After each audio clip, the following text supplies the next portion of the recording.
For those of you interested in Canada, here's a little bit. This is pretty short. Canadian schools, you can apply to universities directly. Although if you apply to schools in Ontario, they'll ask you to use their university-wide system. So if you go to any school in Ontario and you click apply on their website, it'll take you to the Ontario national system. And then you start filling out that. And you can fill out from multiple schools in Ontario. This is where University of Toronto is, and then other schools. And what will happen is you fill out their application system. They do not ask for much; they ask for some. And then when you click send, it'll send it out to all the schools that you recommend that you want to apply to. And then those universities will then reply back to the student email and tell students what supporting paperwork that they need. And every school is kind of different how they do it. So some schools will say, go to our website here and upload predicted scores, transcripts, essay. Some will request that the high school counselor send it. The schools do it different ways.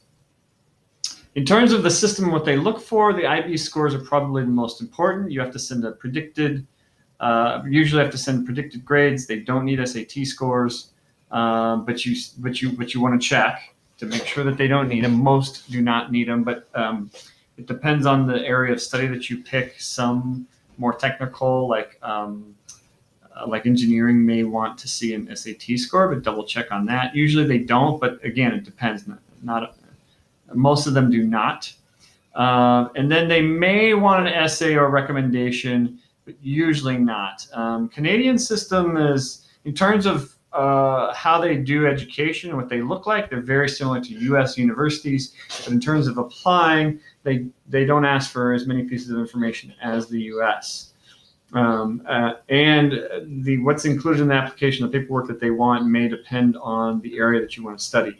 So you don't have to declare a major right away, like similar to the U.S., but you have to apply to a faculty.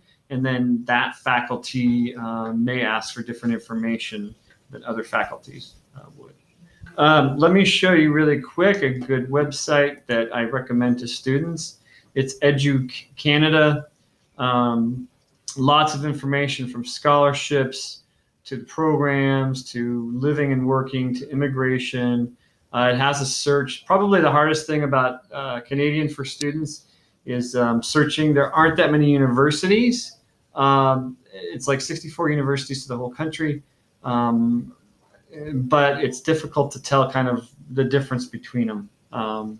And so putting in different things in here and then the list of provinces, you can kind of start to narrow it down. They also have, I believe they also have a map here.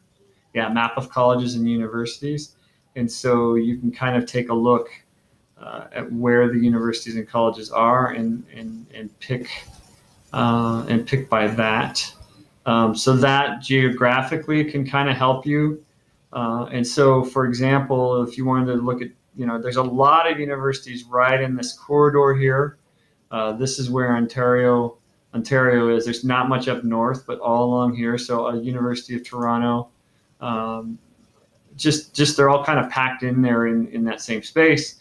And then the other popular area is over here, so that you can see where university campuses are here. Most students and families choose schools in this geographical area, some in this area in Alberta. So you got Vancouver, so you got British Columbia, Alberta, and then the Toronto area. And then you may pick Quebec. This is where McGill is. So there's a few schools in Quebec that people choose. So probably the map it might be a good way to go, and then you can kind of dive deeper from there.